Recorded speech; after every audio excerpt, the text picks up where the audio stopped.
George Russell and Max Verstappen put on an absolute show. They raced so hard that it reminded me of Max and Lewis last year.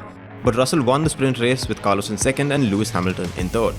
So hello and welcome to Fervent Motorsports, and here are some things you probably missed at the Brazilian sprint race yesterday.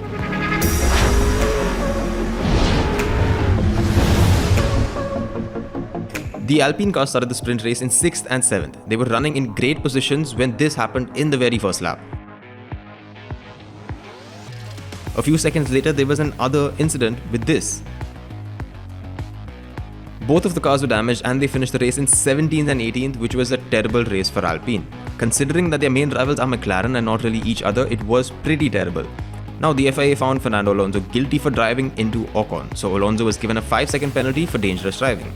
The stewards found that Alonso was wholly at fault for the collision, which at those speeds and at that location on track was pretty dangerous. Now, after the race, Alonso said that he didn't really have to talk to Ocon and he's grateful that there are just 2 races remaining before he moves to Aston Martin. Things got so toxic that the Alpine team had to release a statement condemning their own fans for social media abuse.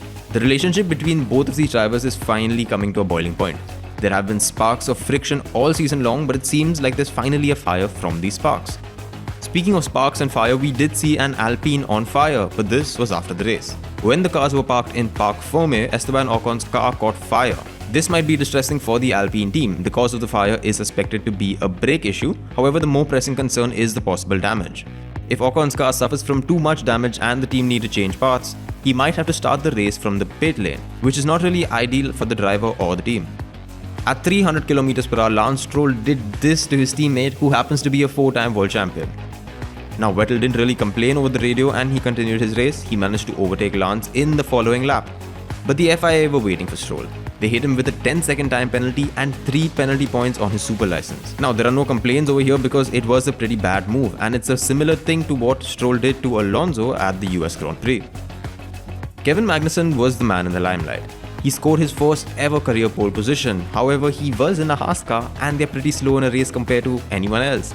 He held on to the lead for 1 lap, but then he started dropping down the order. He was passed by Verstappen and all the other drivers right down to Lando Norris. Magnussen finished the race in P8, just ahead of Sebastian Vettel, who was gaining on him.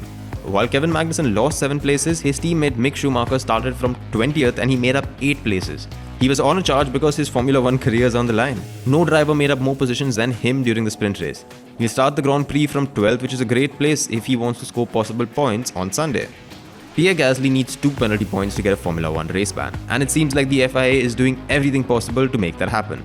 The FIA found him guilty of driving slowly before the race. The race director's notes to the team specified that the maximum time between 2 safety car lines is 1 minute 12 seconds, but Pierre Gasly recorded a time of 1 minute 14 seconds. Now, there are 2 ways to look at this. Maybe the FIA want to get Gasly because he called them stupid in Japan. Or maybe Gasly is trying to get banned before he moves to Alpine, so that he gets a clean sheet at Alpine. Either way, the sprint race was pretty fun and gave us some intense and hard racing. But the main race is tonight in Brazil, so stay tuned to Fervent Motorsports as we get you the best news in Formula 1.